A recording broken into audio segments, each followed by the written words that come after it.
Good morning. Good morning and welcome to the United Methodist Creation Justice Movement Cafe. Wouldn't be Methodist if it wasn't a nice long name. We're so glad everyone is here today.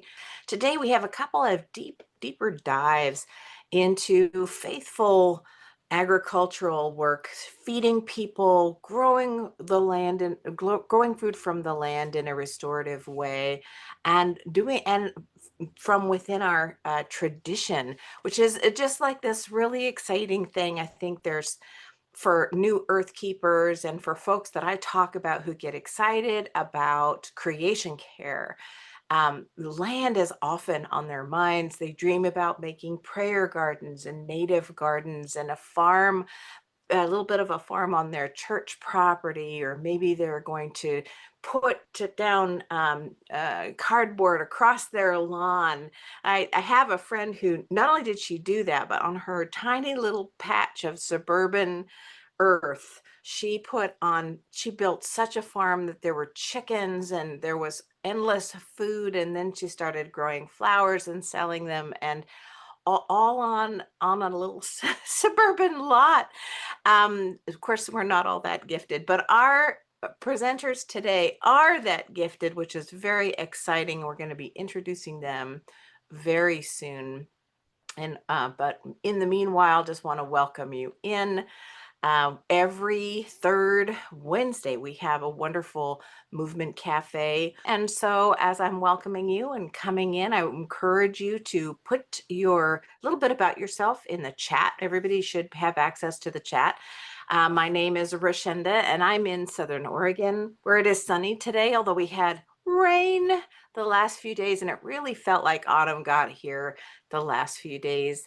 I am an earth keeper and work at the intersection of creation justice and climate change, the creation care, resilience, and really, really grateful to be able to share that work with all of you.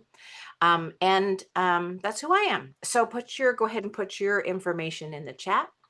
And I also want to give you the opportunity to hear more about this wonderful organization, this crazy group of people that get together to serve God and care for the planet and each other. And that is the United Methodist Creation Justice Movement. And to tell us more about that movement, I'm going to turn it over to Kathy Velasquez Eberhardt. Go ahead, Kathy. Hey everybody, welcome. I'm so glad to see so many people here. I am Kathy Velasquez Eberhardt. I am a United Methodist layperson in the Minnesota Annual Conference and commissioned Earth Keeper, and one of many leaders who've helped bring this creation justice movement into being. As we like to say, the United Methodist Church really has a long history of affirming this vocation of creation justice, and there are a lot of really beautiful words that we have as a denomination that encourage a vocation of living in good relationship with God's good creation and working to heal that relationship. Of course, in the last number of years, as the urgency of climate change and environmental injustices became really clear for many of us, we knew that we needed to do more and to ask what more can we do as a denomination. And so as we found each other at conferences, at Earthkeeper trainings, and in our local churches and conferences, we keep bringing together all of these different parts of the church to ask what more we can do together. How can we take more action? So as over the last 5 years, this movement has grown and been fruitful. We've created work teams and developed partnerships, and we distribute a couple of monthly newsletters and add resources to our newsletter, to our website. But we also, one of the things we do every month is host this monthly movement cafe. I want to have a little shout out that it was after a previous cafe a few months ago that we received a suggestion from Judith Price Mello, who's here from the Cal Nevada conference. Hi, Judith. That she said, that we should consider regenerative agriculture. We should consider this topic of regeneration and restoration. And so we're really excited to be able to do that today, to offer what is really, to me, a very hopeful idea that even as we fight and to stop and halt the many ecological harms of this age, that we can also begin to repair and heal the land through regeneration, through restoration, And not only does that heal the relationship with the land, but it also has this opportunity to heal our relationship with each other and with our human communities. I'm really excited that we'll get to hear more about two examples of that, but I also just kind of want to give a shout out to Judith, because this was her idea, that about a retreat that they have offered recently in the Cal Nevada conference, and just to shout out the many ways that this kind of restoration is happening in our church. So like I said, today I'm going to actually be the one to do more of the introductions. Rashinda usually does that, but I am excited to be able to bring together two really exciting examples of United Methodists doing this kind of work. One is in an urban community in Ohio, and the other from a rural community in Texas.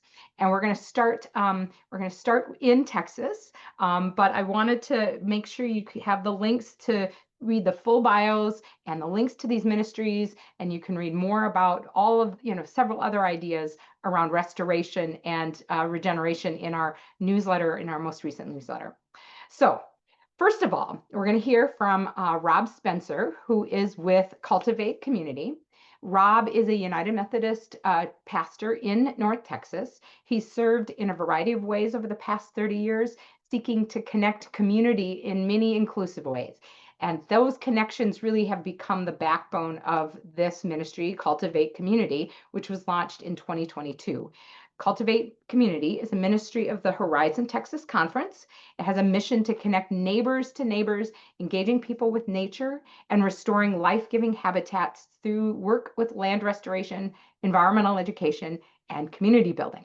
Now, I'm just going to mention that Tim Brewster, who is actually who I heard about this ministry from, may pop in. He serves on the Judicial Council, and so he's right now in a Judicial Council meeting and probably won't be able to join us as he had hoped. But if he does pop in, we'll introduce him. But he's a retired pastor in that conference and currently serves as the development cultivator there. So we're really excited to have the opportunity to highlight this ministry. And Rob, I'm going to turn it over to you. Please unmute and get ready to tell us about your call and your programming there with Cultiv8. All right. Thank you, Kathy. I appreciate that. Well, it's a joy to be with you from North Texas. If you're familiar with Texas, we are about 100 miles northeast of Dallas. And if you're real familiar with Texas, we're about 20 miles northwest of Paris, Texas. Live on a little farm up here on the good side of the Red River. And very fortunate to be out here when I was appointed to serve at First United Methodist Church in Paris. That was in 2013. We moved out here to this little farm. But let me just tell you a little more about myself before we jump into our work. My dad was a United Methodist pastor. My uncle was a United Methodist pastor. My grandfather was a Methodist pastor, and my great-grandfather was a Methodist pastor. And I swore up and down I would not ever become a Methodist pastor. However, as many of you know, oftentimes God has other things in store. And so I ended up becoming a fourth generation United Methodist pastor. My parents were also Methodist missionaries in Brazil, part of what I think then was called the Board of Global Missions. So I grew up as a kid in Brazil until I was in junior high when we moved back to Texas, and I grew up in a small little rural community and began to fall in love with this part of the country as well in North Texas. I'm a member of the Horizon Texas Conference and live on a little farm up here on the Red River. We moved out here. It actually is a farm that belongs to one of my closest friends and his family. It's about 300 acres. It has about a mile of Red River frontage.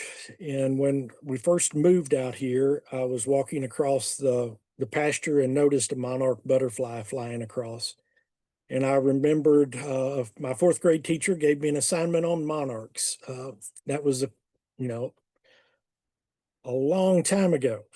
So I went in and Googled monarchs and learned very quickly that they're in a significant state of decline. My son had just started going to the University of Kansas up in Lawrence. and I did a little research on monarchs, and there's a big monarch group up there called Monarch Watch.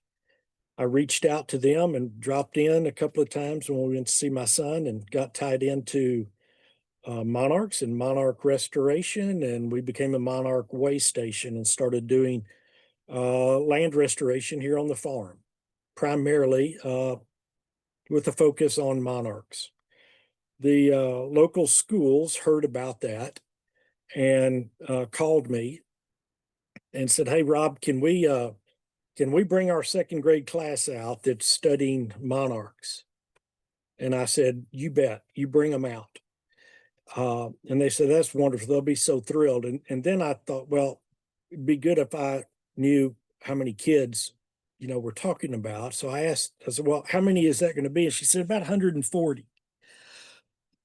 So I recruited a few folks that knew a little bit about monarchs, a little bit about trees and birds, and what to touch, what not to touch. And we threw together a little day camp, and it was absolutely wonderful. I ended up getting 140 handwritten second grade thank you notes, which were absolutely wonderful. But there was one I remembered the most.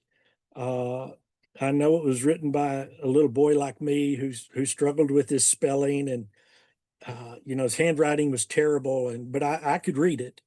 It was like I was reading my own. And he said, "Hey, thank you all so much for teaching us about birds and butterflies and trees, and thanks for mowing all that grass where we played, and man, those hot dogs, those were so good, and the chocolate chip cookies were wonderful." But what I loved the most, and he spelled it this way, was planting planets. So one of the things that we do with all the children that come out is we involve them in our native habitat restoration. So we have them put a plant in the ground or throw seeds. Well, he had put a plant in the ground. So he said, what I loved the most was planting planets, because it made me feel like I was creating life. And man, when I read that, I knew we were onto something. And so we started doing a few more camps. Paris is a community or rural community that's extremely, we have a significant number of folks that live in poverty. 94% of our children that go to public schools here qualify for free or reduced lunches. So during my time as pastor in Paris, we did a significant amount of poverty alleviation work, and started a little nonprofit in town that now reaches over 4,000 unduplicated individuals every year on a campus that used to be a United Methodist Church on the west side of Paris. So that campus is now being put to good use, and making a significant difference in many, many lives. But it was from that work and our work here at the farm, and being tied to the Texas Methodist Foundation that was funding a significant amount of this work, that their grant director said to me one day, "Rob, have you ever considered what you could do in this field if you weren't also pastoring a church?" And I said, "Yeah, in 10 years when I retire." And she said, "No, I want you to think about it like, what could you do like right now?" And when I did, I felt exactly the same way as I did 35 years ago when my dad asked me if I'd ever considered going into the ministry. It was the same thing. So I stepped away with basically about $10,000. Felt like we could start a little nonprofit that might be a $200,000 or $300,000 a year deal. And we're 3.5 years in, and our budget is right at $1 million. We've got multiple things going on. I just continue to be amazed at the support and people that join us along the way. So I'm going to see if I can share a screen. So we're Cultiv8 Community, and our mission statement is we connect neighbors to neighbors, engage people with nature, and restore life-giving habitat. I told you that our little farm has 1 mile of Red River frontage. If you were up in a drone looking down on it when the river's low, this is what it looks like. This is my favorite place to hang out. And it has inspired me and others in many different ways along the way. We have 5 focus areas. Cultivate Connections. We work with rural community leaders across North Texas to identify assets and gaps primarily related to poverty. We have a poverty simulation board game that we bring in, and then we help folks think through, the strengths they have in their community and also where some of their challenges are. And then we work together with them and walk hand in hand with them to see if we can kind of move the needle and maybe create something like we were able to do in Paris that could address some of the gaps in the systems that they have there in their local communities. Our second focus area is Cultivate Respite. So we have a great place out here at the farm, and pastors and church leaders and teachers come out here from time to time just to, get out of Dodge and be recharged. So we have a great spot to be able to do that. We have a little, what I call a high-end glamping opportunity. It's a whole lot better than a tent and probably not as good as a cabin. But we have folks come out and stay with us. We also have a relationship with our 3 United Methodist Camp and Retreat Centers here in our conference. And we provide 2-night stays for all of the teachers that bring kids out to our camps just to say, hey, we appreciate you loving our kids. We thank you for what you're doing, and we want you to have a couple of nights away on us. So that's our respite piece. Oh, I hit the wrong button there. Here we go.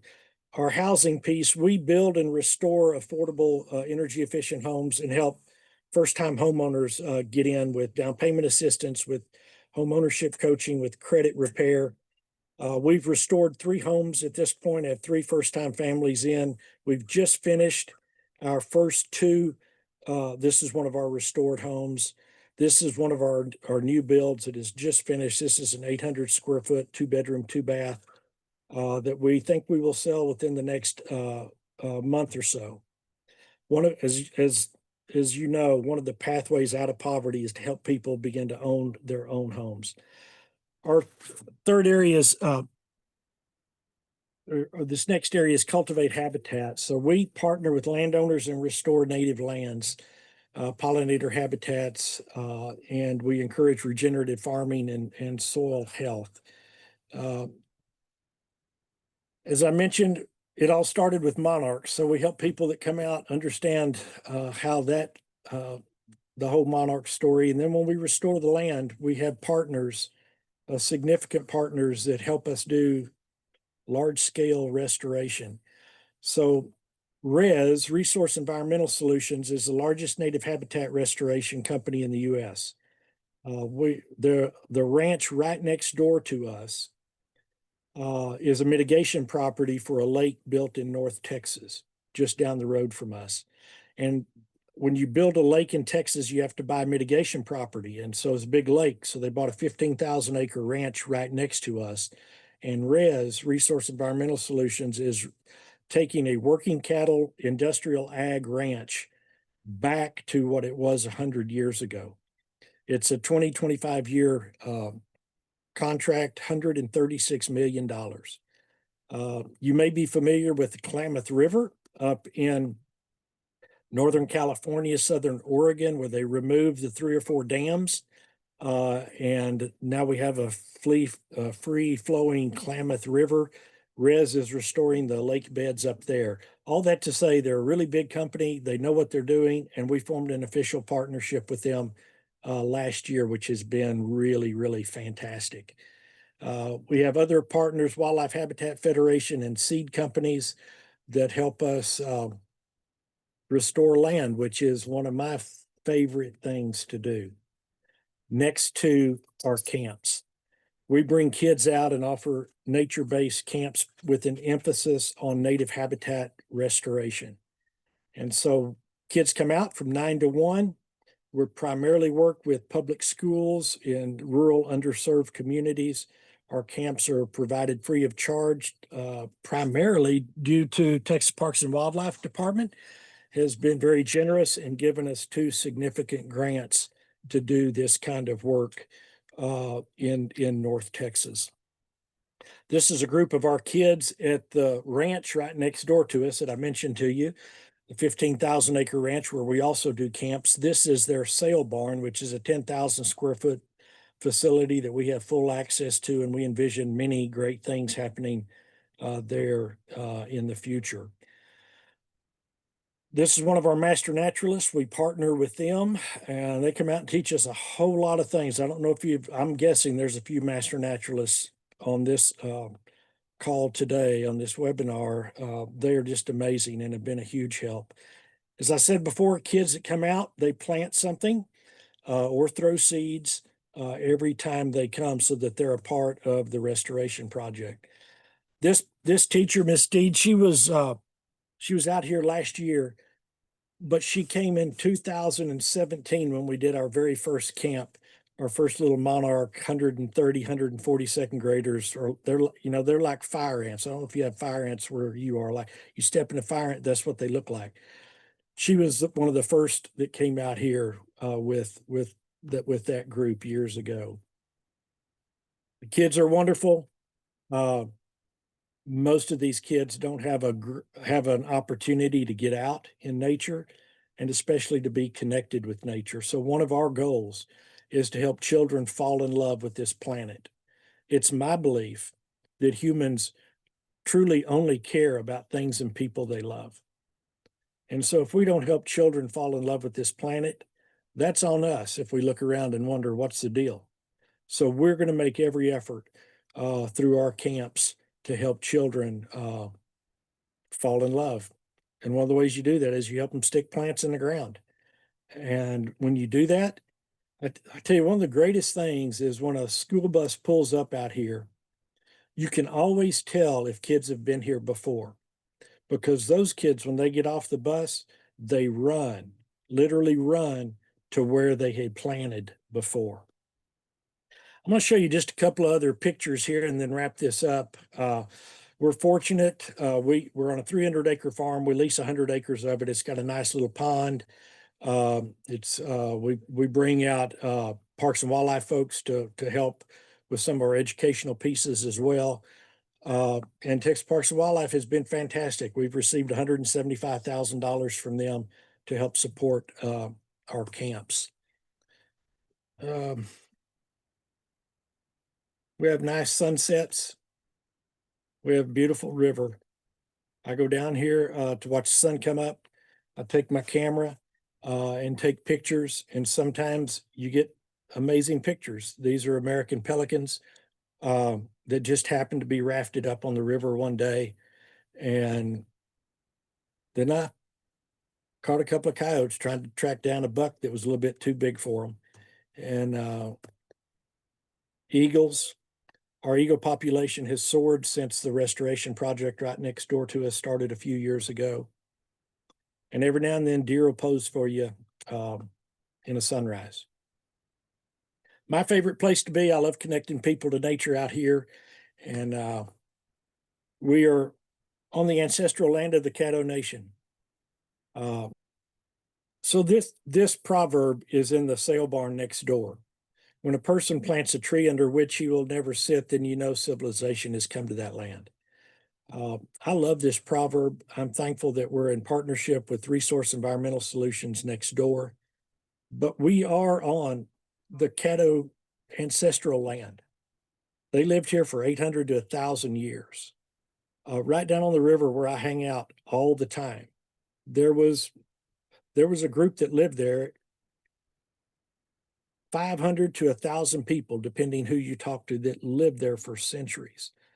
We have been developing a relationship with the Caddo Nation that now almost all of them are up in Oklahoma. And our hope is that they will join us and be a part of telling their story in their words so that can be a part of the work that we do here. I think I'm not asking you for this support. This came from one of our parties. I just want you to know that we're in North Texas. We're Cultiv8 Community. And if you're ever down our way, you need to come hang out with us on the river. We'll have lunch or supper, and it'll be great. Thank you for this time. Look forward to knowing more of you on this call. Thank you, Rob. And you asked me to tell you when Tim got on, and he just did. So Tim Brewster, also with Cultiv8 as the development cultivator. Is there anything more you would like to add, Tim? Well, sorry, I don't know. I don't know what to add to, except to say thank you for your work, and we're excited to be a part of this. Thank you. Appreciate appreciate the invitation. Rob, that was fabulous. Everyone, if you have questions, please, you can either put them in the chat or save them for the breakout. If you want to take down your screen sharing, we'll move on now to the other wonderful ministry that is in the Ohio conference, West Ohio, technically, although I understand that just like Horizon, Texas, that has recently merged 3 conferences, that the 2 Ohio conferences are in conversations about merging.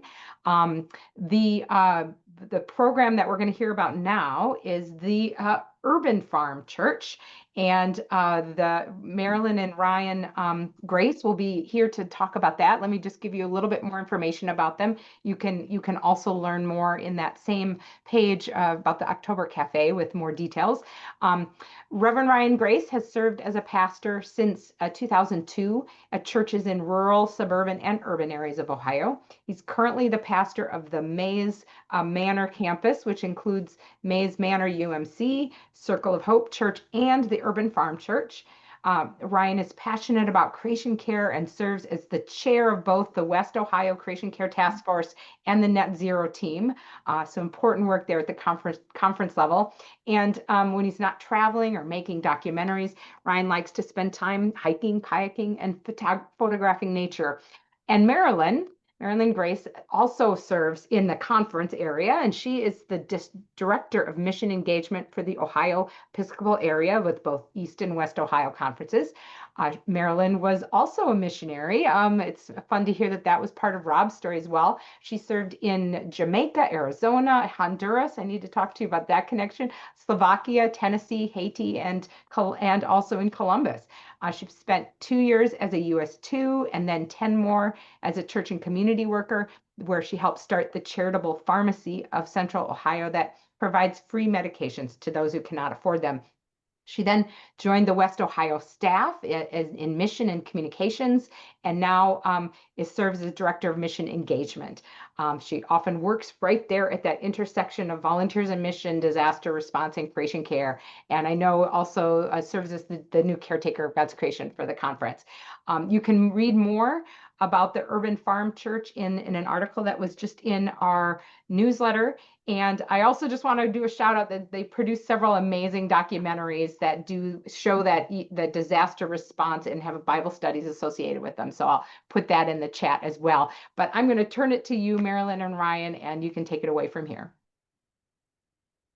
All right. Well, thank you for the introduction. And I'm Ryan Grace, and I also am a 4th generation pastor. Only 2 of those generations were Methodist, but also 4th generation.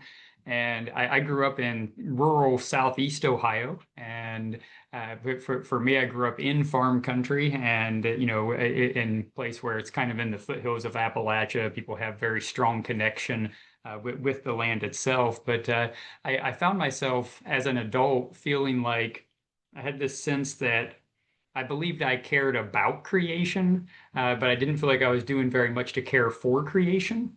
And that was kind of a revelation to me that, some years ago led to starting to pay more attention to sustainability and, creation care, earth keeping, all of those kinds of things. And that kind of is what began the work in this direction. So one of the things that we did in making the documentaries, we started learning about local sustainable ways of life, the connections between creation care, climate change, and then learning how to build local resilience to climate change. And while we were learning about those things back in 2022, we felt called to plant what we call the Urban Farm Church. So we'll go ahead and start sharing the screen with you here with the Urban Farm Church, which is in Columbus, Ohio. So it's just in the capital of Ohio.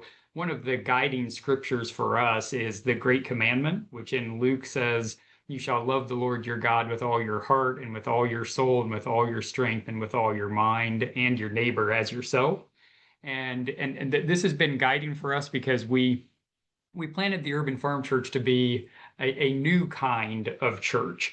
For it, the mission is to create a sustainable urban farm where people center the heart, mind, body, and spirit and serve their neighbors. So it's a purposeful reworking of the Great Commandment to kind of live it out in a way that can take place outside, where people are connecting with God in nature, where we work a lot with people who are spiritual but not religious, and where the farm itself is the sanctuary. So we really spend most of our time together. The farm is the sacred space where the people gather and grow in their faith and their faithfulness. And we like to say, as our lead farmer once said, weeding is worship.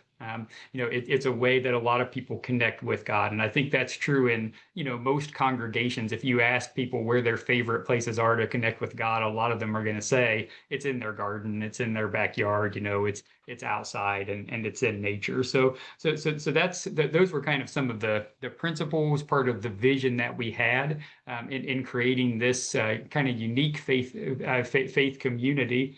And when we were first getting started with it a few years ago, we had kind of 4 fears that I told people about with it. The first fear we had was we had no money, and we thought that might be a problem in launching something like this.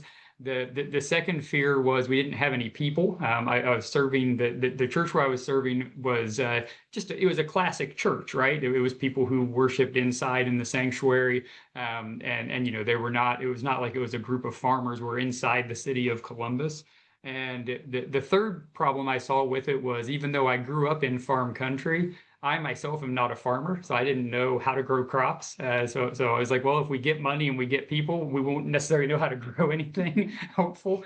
And then the fourth thing was I'd never planted a church before. So I was like, aside from the fact that we don't have money or people or farming skills or any experience planting a church, aside from those things, we were confident everything else was going to work out fine, and it would all come together well. So what we wanted to do today was kind of share with you a little bit about the story of the creation of the Urban Farm Church, and what we do, why we do it. So I'll let Mary Ellen speak to that here for a bit.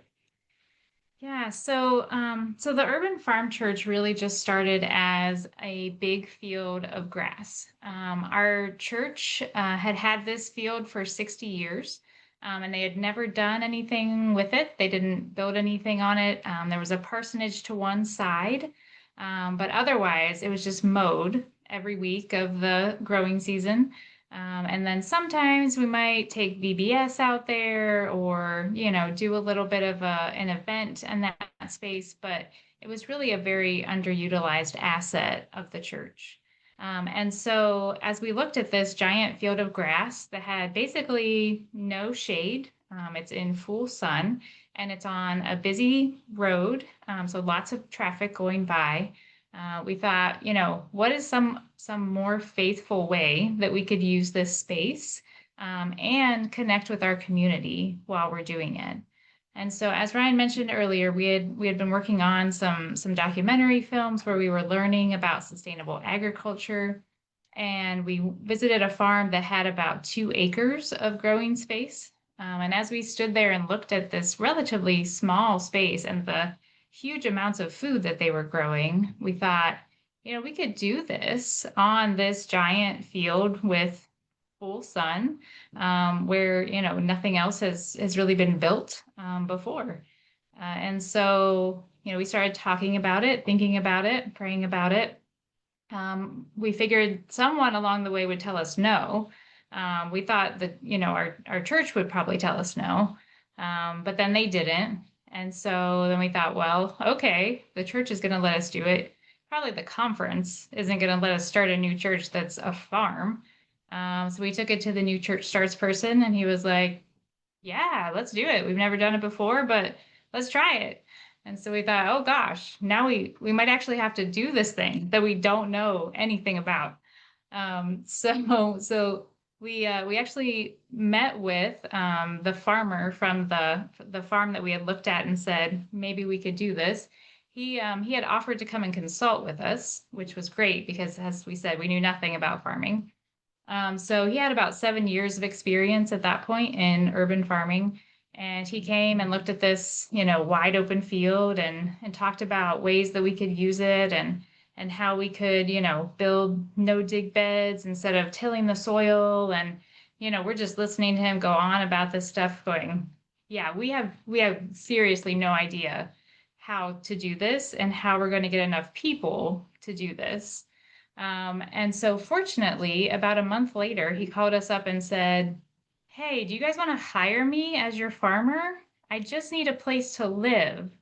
And we said, well, yeah, we could do that. And we just happen to have an empty parsonage that sits right next to the field where we're going to build the farm.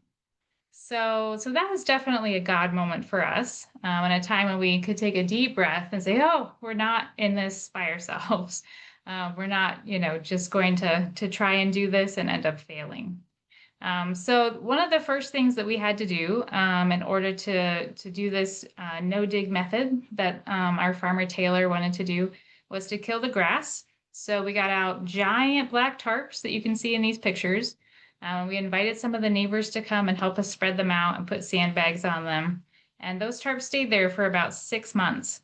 And you would not believe the number of people that pulled into the parking lot off of the road whenever they saw a person outside and said, what on earth are you guys doing with those black tarps? So it was really neat to see the community already kind of wondering, like, what's going on there? What's going to happen? Everyone that we talked to and said, we're going to build a farm, they were like, oh yeah, that's a great idea. That's a great use of that space. And it wasn't until later that we talked with some of the neighbors and found out that they had really been worried for years that that land was going to be sold and possibly, a gas station with a quick mart or housing complex, an apartment complex was going to be built on that space. And so they were thrilled to learn that it was going to be an organic farm instead of, a building that perhaps they wouldn't necessarily be as happy about. So that was a really neat way to introduce the community to this crazy idea of an urban farm in the front yard of our church. Yeah, and the method of the no dig planting is something to keep in mind. I know we're talking in part about regenerative agriculture, and so the way that method works is you tarp the land that you're going to plant in for a period of time to kill the grass, and then and start to solarize it. Then you peel the tarps back. Once you do that is when you put the cardboard down, right? So we put down half an acre of cardboard on the ground in the front yard of the church. And then once you put the cardboard down, then you put 6 inches of compost on top of it. And then you alternate, about 30 inches wide for the compost and then about 1.5 feet wide for walking pads that are done with mulch, with wood chips. And then you actually plant directly into the compost. And then each year you refresh it. You put in, a couple more inches of compost, a couple more inches of wood chips, and it all breaks down and then becomes very rich soil. And it's a regenerative technique so that each year you're replenishing the land that you're planting in instead of diminishing it. And so in a place like where we are, where it's inside the city of Columbus, in an urban spot where we have we're on 4.5 acres of land, but the field itself is only about half an acre. It's not like we can just leave that whole field empty for a year to regenerate, right? So it's important to do it with a technique that replenishes the soil as time goes on. And year over year, we've gotten bigger harvests, each year as we've gone into it. So when in setting up the no dig beds, they do require significant work up front because you don't just walk out and till the land. You've got to lay the cardboard, you got to get the compost and the mulch and all that. So our very first big volunteer day, which kind of was the launch day for the Urban Farm Church, was we called it Farm Build Day. This was in the spring of 2023. And we had been planning and praying and working on this for about 1.5 years. And we had did a countdown and, knocked on doors, invited people from the community to come be part of this new kind of church and doing it. And, had a whole bunch of volunteers signed up. And then the day before Farm Build Day, we had an atmospheric river go through with 1.5 inches of rain, and the whole field turned into a lake where we were getting ready to do everything. So when you look at these pictures, it was a mud bath, for everything that we did out there. It was cold because it was early March, and it was muddy and it was wet and it was sloppy. But we still had 66 volunteers, and people loved it, and we established from the get-go that we were going to, that sometimes you do it in good weather, sometimes it's bad weather. It's fun, it's also work, and you just go out and take care of it and get it done. So yeah, but I still have this image burned into my mind. The week heading into it, when they brought the compost, when we were doing the initial compost, it was 100 tons of compost, and it lined, like a quarter of the parking lot. And I remember pulling in for the first time and seeing it and thinking, what have I done? How are we ever going to get this off the church parking lot before I get killed? But that was Farm Build Day, and that was the beginning of the regular volunteering and service. And it's a church gathering that's built around service, right? And so from there, we started regular dig in the dirt days, and opportunities for people to come out. We have a harvest squad that meets on Saturdays now to harvest food. And then we get together on Sundays to go outside and spend time doing whatever work needs to be done. We have people who come, the bulk of the people we work with as volunteers and people who are part of the Urban Farm Church are people who do not have historic ties to the United Methodist Church that's on site there. So it is working with a new group of people in the community who don't really feel led to go into the classic church. So we offer different ways for people to connect with God on the same site with it. So we work with people from the community. We have groups in from other United Methodist churches in the area in Central Ohio that will bring teams and volunteer. And we'll have volunteer groups from secular organizations and things that come as well. And a lot of the volunteering that happens regularly kind of takes on an informal small group kind of feel, where the people who do it, they end up on text threads together with prayer chains and, keeping up with each other, supporting each other as time goes on, which is fun to watch. That's right. And then, of course, one of the best parts about the farm is that we get to give the produce back to our community. And so every Sunday from 11 to 1 during the growing season, which this year has extended through the end of October because it's been so very warm here. But we bring out this farm stand that you can see in the picture. It's built of old barn wood, very eccentric, and we just give away produce to the community. It's fresh, it's organic, it's local. And during the best parts of the growing season, we usually have 10 to 12 different kinds of produce that we're giving away to folks. And so they are invited to come and get it for free, or they can give a donation if they want to. But everybody gets the same amount of produce, no matter if they give money or if they don't. And so it's a great way to really connect with the folks in our community. There are a lot of people that I didn't know at all before this farm stand. We've been at the church for 11 years now, but I had never seen their faces. And now they come regularly, and I know their name, and they know, what we're about and why we're doing it. And so it's a really fun way just to be able to be in community with our neighbors, and then also provide better food security and really good produce that's often very expensive at the local grocery store. Yeah, and we live in a very richly diverse area of Columbus, and it is an underserved area. So the food security to be able to supply on a weekly basis, it makes a big difference there. And so then from there, we have some other ministries that grew out, programs that came up with it. We have a gathering we call Farm Folk, where once a month we get together with people, some of the people who are core leaders, volunteers within it. And that's a gathering where we share a meal. It's a chance to do disciple leadership development, make plans, and then also spend that time in food and fellowship. And one of the fun things about the food and fellowship is we get to eat food that we grew too, which is a lot of fun while we're preparing the meals themselves. And then we've also developed a ministry of workshops where once a month we do free food and justice workshops. They often focus on things of sustainability or how to grow your own food. Occasionally we do things that are just fun. When we do the workshops, we always talk about the mission, the reason that we gather the way that we do.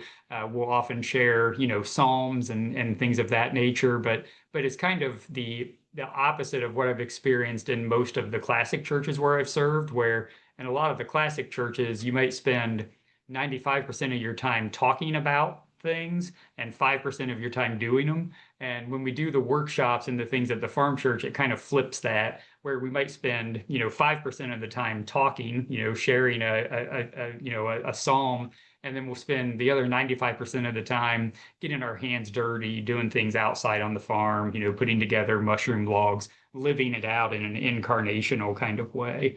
And then part of that is it creates we have a lot of partners that help with the workshops, from Ohio State University Extension and Agriculture and other groups that will come in and help lead. And so those draw from a wide variety of people. So it kind of creates an open system that, brings the work in front of the community and brings people in.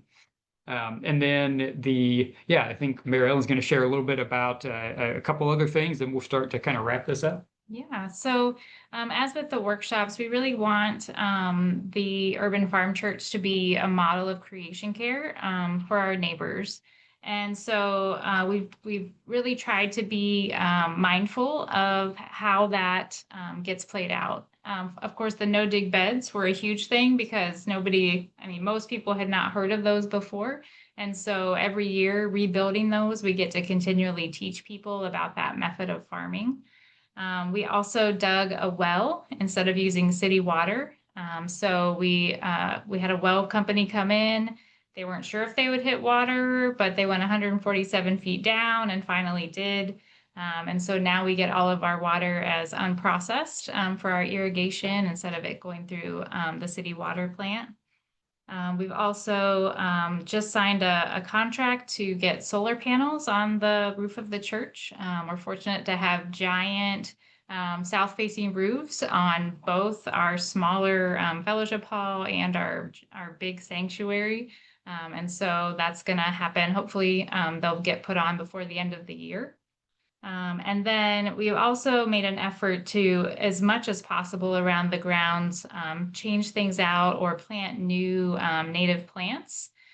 So we started with a small pollinator garden.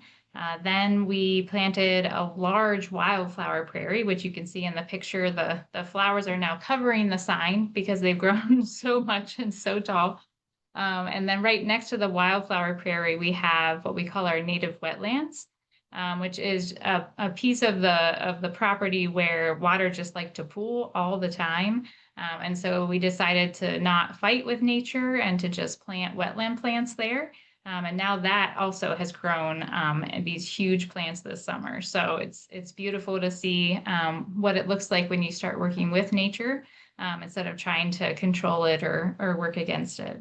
And then the final thing that we did on our site that was really exciting for the community, we got a grant to build a storybook trail. So we built a half-mile nature trail around the grounds that goes to many of the different features. And we used all volunteer labor. It was definitely a labor of love. And now we have placards all around that trail, and we change out the storybook about 3 times a year, so that kids have even more reason to want to exercise and be in nature. And where we are in the city, there are not very many parks nearby, certainly not ones with nice walking trails. So we see a lot of families from the community and people walking their dogs on that trail. And it's just a really nice way to be able to invite the community to come and use our space. Yeah, and go ahead. And then the final way that we love to invite the community to use our space is through our community events. We usually have 4 really big events, and then a couple of others as well that we partner with Nationwide Children's Hospital on. And so these are pictures of our fall festival that we have at the end of September, which is a celebration of abundance and harvest. And we take everyone on a hayride around the grounds. We build a maze for the kids. We grow our own mini pumpkins so that the kids can pick their pumpkins and decorate them. We have snacks and games and all kinds of things. And so that's one of our favorite events that we have. And it's really fun to be able to invite the community to come out into a space that's safe and where, they can spend some time in nature and with their neighbors. Yeah, and the modeling has been an important part to us, and some of the work that we've even been able to do in the beds is we've been able to get funded to do research on the difference between the no-dig regenerative agriculture versus conventional tilling through sustainable agriculture research and education, which covers multiple states up in across the nation, and we got it from the one up here in the Midwest. And it's been really neat to be able to model and share that with folks in different ways. So for us, as we look at the work, and we're 3 years in essentially with the work, and we feel very blessed, and we see the farm as a place where people have this kind of unique opportunity inside the city to be able to learn to love God and love their neighbor, right? Center the heart, mind, body, and spirit, and serve and feed, each other. So it's been a really neat way to live out the United Methodist mission to make disciples of Jesus Christ and transform the world. And we've certainly seen a lot of transformation with both individuals and the community around us, and then also the land, just on those 4.5 acres that we have inside the city. So we feel like God has prepared the way, and has done a lot in bringing in the money, the people, the skills, the resources, the vision, bringing it into the site over these years. Yeah. So if you have any questions, or if you're in the area, or you know someone who lives in this area, feel free to pass along our website. I think Kathy put it in the chat, or to email us at urbanfarmchurch@gmail.com. And we would love to have any visitors, or if your church has youth who want to go on a volunteers and mission trip, we're also a VIM site. So just putting that plug out there. So amazing. I'm struck by the fact that both of these ministries started out with we don't know what we're doing. And they both have just found this wellspring of energy and love that I think just comes when restoration, when healing happens, in the way that that the church. I'm so pleased to hear how both of your conferences and the churches have come behind you and supported this work. So it's super, super exciting. I'm going to turn it to Rashinda, who has a couple of questions, but I also know that we had posed the idea of maybe having the 2 groups discuss if there's anything you wanted to bring up from each other's presentations, and then you'll have a chance to ask more questions in the chat, in the breakout. So Rashinda, first to you, and then Rob and Tim and Marilyn and Ryan, if there's anything you all want to bring up before we turn it over to the open group. Okay. And in following up with Kathy's comment there, Mary Ellen, Ryan, and Robin, Tim, just making sure to plant that seed of having things that you might want to bring up together, because what I'd like to do is just ask Tim a question real quick. So Tim, one of the things that Mary Ellen and Ryan shared and Rob spoke about is this love of the work and the land, and what sort of becomes of the projects. And this notice that when we love something, it really inspires us to actually care for it. And Rob shared things he loved about your particular projects at Cultiv8. And I'm wondering if you have something that you love, and especially love about it, that you wanted to share as well. Well, I love a lot about it, but I think the part that that I find really important and inspiring is the involvement of the children in learning about and getting their hands dirty and participating in restoring native habitats and what that means, and instilling in them a love for our habitat that we all share, our earth. So I think, that's a kind of investment in the future that I think will pay really big dividends, so to speak, as these kids grow up. And the hope is, and the belief is that they will continue to have that love of creation and be involved in not only passing that on, but in their own work as they grow up. So I love that. And being, I think there's an assumption that kids in rural areas automatically have that, and that is absolutely not true. We live in the city of Fort Worth, and certainly, and I would include my grandchildren in this largely, they're removed from nature and don't really have that kind of opportunity. So I'm really excited about that.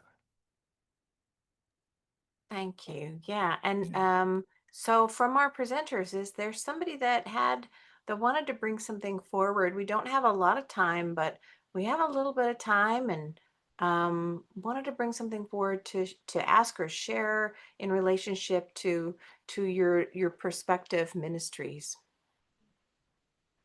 I have one question I'd like to ask, but Rob mentioned that being on the native land over there, and just as a matter of curiosity, I know for us, we sometimes incorporate native teachings into gatherings and things that we do, and we found that speaks and resonates with people in kind of a neat way. And so I'm curious, knowing that you mentioned that you guys are on, native soil, do you guys ever incorporate teachings or have people come in, share in that way? Yeah, so we do a land acknowledgement. We do not do any teaching yet, and that's intentional because our hope is that the relationships that we're developing with the Caddo Nation will be such that they will be a part, maybe even the lead in the teaching. There's stuff that I could pick up and it'd be an old white guy telling, and that's not what we're looking for. What we really, really would like to do is form a partnership with them. And we've been working on this relationship for about 2.5 years. And it goes slower than I want it to. But I also am mindful of what all the Caddo Nation has been through, that folks like me have put them through. And so their hesitancy, I understand that. We were very thankful that we elected a Native American bishop here a couple of years ago, and Bishop David Wilson has been a huge help to us and to me especially, and he has made the introductions for us and has been in our corner all along. And so my hope is that when we do bring that piece in, that it is truly 100% Caddo. So we're in a relationship building mode right now. Yeah, and that'll be a really cool way to do it. Having folks come in and actually do the teaching. I think it'd be amazing, because there are no Caddos around here anymore. They're 200 miles north of us. After we bounced them around all over the place, but I do want to say something about your work. I don't know how many of you are familiar with the amount of tonnage of compost that was mentioned. But that's like mountains and mountains and mountains. And I am very impressed with the work that y'all have done there and the way that you have connected your community in that work. I like the 5%, 95% with the 95% being in the dirt. I think that's something all of us, well, most of us on this call probably know that. Our churches need to learn that, and maybe we can be a part of that.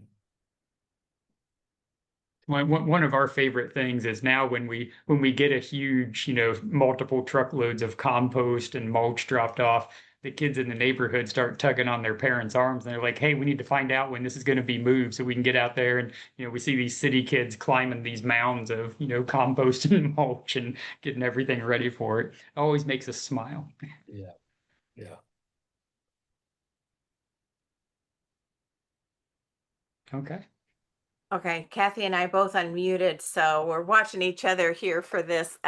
Okay, so I love this idea of this mountains of mulch, and sometimes that layer of grass is sanitizing us from the real world, and so I'm not sure. I have so many questions. Are you able to? Do people respond to the sacredness of what you do as well as the gardenness? So, like, do you have weddings? Do people ask you to do weddings, or do you serve communion in these spaces? How does it how is it reinforced that this is not just a place; it's a sacred place, and we're modeling that sacredness. Yeah, so one of the things that we do is that at basically every gathering that we do, we talk about the mission, and that the idea is that this is to center the heart, mind, body, and spirit, and serve neighbors, right? And it's continuously bringing people back in to the sacredness of it. And then in different settings, depending on the nature of the gathering, in some we'll also share other, Psalms, scriptures, readings, things like that. When back for Earth Day this year, we were creating a healing garden where we were doing herbs and medicinals in the courtyard, and that's on the space. And so for that gathering, when we brought people in, we had everybody write down. We did kind of a guided, conversation where people would write down prayers, fears for the world, hopes for the world, different things. And then that cardboard where they had written those on is the cardboard that we put down in the prayer garden to go into the soil, and then would break down into the soil and grow back up into the plants that would then be herbs and medicinals and healing. So we incorporate those messages of the spirituality and the healing in various ways as people come together.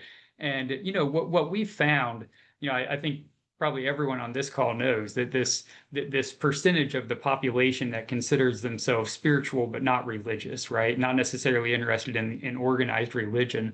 I think sometimes for churches, for classic churches, there's kind of an us versus them feeling for people that are spiritual but not religious, and we're not entirely sure how to work with them. And I think sometimes we even kind of feel a little disparaging towards people who don't consider themselves religious and don't come into the sanctuary for church. What we found is that, I mean, the people we work with, they're deeply spiritual people, and when we're out working side by side on the farm, people end up having conversations about, it's Memorial Day. Each year on Memorial Day, we go down and visit graves from family members and be talking about what happens, life after death, and, beliefs and questions and different things. And so with those things, what we found is that in United Methodist terms, right, we find that God is already at work in these people's lives before we meet with them, right? And so what we find is that there's already a spirituality, and it's already happening. And what we do is create a place where that spirituality can just be cultivated, through the crops and community, and spending the time with them. So we find that stuff rises up. We go naturally, organically. In conversation, we got to do a baptism out on the farm using the water from the well, which was a really cool, experience. So that our experience is that people who are spiritual but not religious have a much deeper and more profound faith and and desire to walk in faithfulness than what we sometimes give them credit for. That's So wonderful. Yeah, I love the idea of the of baptism. We're by Crater Lake, and I went up and got a whole jar full to do baptisms with, and I was pastoring here. So we are, Can I Rob. We say just one- have 1 minute, but I want to give you that minute. So did you want something to share that? So go ahead. I just want to say one quick thing that makes us different. So we are not a religious nonprofit because we're intentional about wanting to work with public schools. We are supported by the Horizon Texas Conference. So none of our work has any intent of helping folks end up in a church. What we do want to do is help people, do sacred kind of work, which is caring for this planet. And so I didn't make that clear, I don't think, on the front end, but it's very important for us so that we can be in a lot of different places. Ordinarily, we don't get a chance to go. However, I do have an extension ministry appointment. And one of our staff who is quarter time with us, she's also a United Methodist pastor, and a part of her appointment is with us. So not a religious nonprofit, but man, if you ever wanted to be around a bunch of United Methodists out in nature, you should come hang out with us. Love it. Kathy, you wanted to share something before we jump into breakout.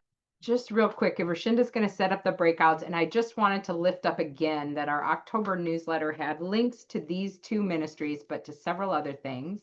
And it also that the land use resolutions that passed at General Conference just touch on that. What I love is that these are the real life examples of what those beautiful words can be like. And there's of course numerous ways that looks, but I just wanted to plop those into the chat. But Rashinda, you are free to go ahead and launch the breakout rooms, and for folks to then choose which of these two ministries you'd like to sit and chat with a little bit longer before we come back here to close things up.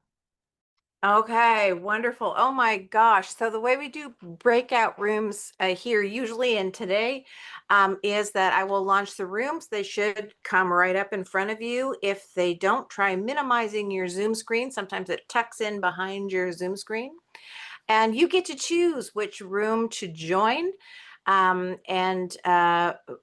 think, is Mary Ellen going to be hosting the Ryan? No, Ryan will be. Yeah. Ryan. All right. So the breakout room does say Mary Ellen, but that is Brian, and it's in Ohio. So one has the TX for Texas, the other has Ohio, which will help you remember. Oh, wait, which one am I going in? I'm opening the rooms now.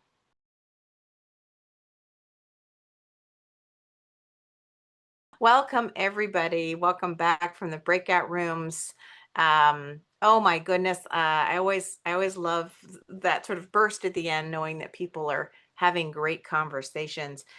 We have really very little to do now. We're going to raise a prayer to say goodbye, but I want to ask Ryan and Rob if there's anything really quickly they'd like to reflect on from the breakout room.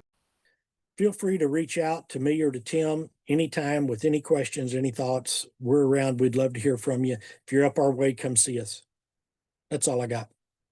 yeah, I think I would echo that. If you have any questions or thoughts, feel free to reach out. And part of what we did from the beginning when we brought our farmer on staff was we built into his job description that he consults with other people. So if you have questions about things, we talked about compost, native trees, some different things like that in our breakout. And he's led the way with all that stuff. So we are always happy to answer questions. And yeah, you've got our contact information, so you can send emails, look us up. So we're happy to share the story. I did think of one quick thing, because I mentioned our mission statement is we connect neighbors to neighbors. What I didn't tell you is we're not just talking about humans. We want to connect humans to insects, to plants. I had a young man out here the other day that works for Resource Environmental Solutions, and he said, Rob, when I was in high school, I didn't have any friends, and the trees, they became my friends. And so we want to help connect neighbors to a whole new set of neighbors. We think that's important. Oh, that's so real. Tim, Kathy, watch the chat because Kathy might be dropping stuff in there. And Tim, was there something that you would like to say right at the end as we close up? No, just thanks for this and for the conversations and for all the work that you all do, because I know all of you are involved in this good work. Thank you. Yeah, you were looking at some amazing folks. It's like whenever we have one of these and the people roll in and I'm like, oh, wow, like where's like the in-person party when I can just hang out with everybody because of the work that's happening here is so impressive. And it just brings that heart, right? Ryan, you were talking about that Methodist heart. One of the things we like to do here is start on time and end on time. It's an old organizer's trick I learned from way back. And so what we're going to do next is we're going to turn to our final prayer. And it's really just a proverb. It's not like, here I am a pastor. I love all my Psalms, but I'm not going to do that today. I want to shout out to Margaret Wheatley and this is her book, Walk Out and Walk On. And it's not as brutal as the book sounds with the title. It's really a reimagining of what if we do something different? What if we bust out of that institutional way of thinking? And she shares stories from all over the global South of people who have literally done what we're hearing testimony today, right today, from Rob and Tim and Mary Ellen and Ryan about bringing spaces, brand new spaces out of what we've never imagined could be possible before.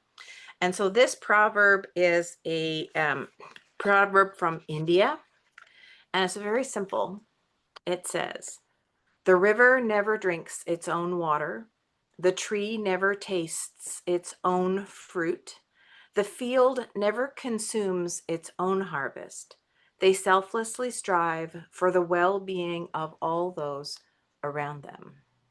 And so I want to thank all of you for what you do for the well-being of others every day, whether it be in the soil or from a hymnal or at the administrative table or serving communion. Thank you for being here. This wraps up our Movement Cafe for today, and much blessing to you all. Thank you so much to our presenters. Thank you, thank you. I want to come to all your farms and stay at least a week. Just telling you.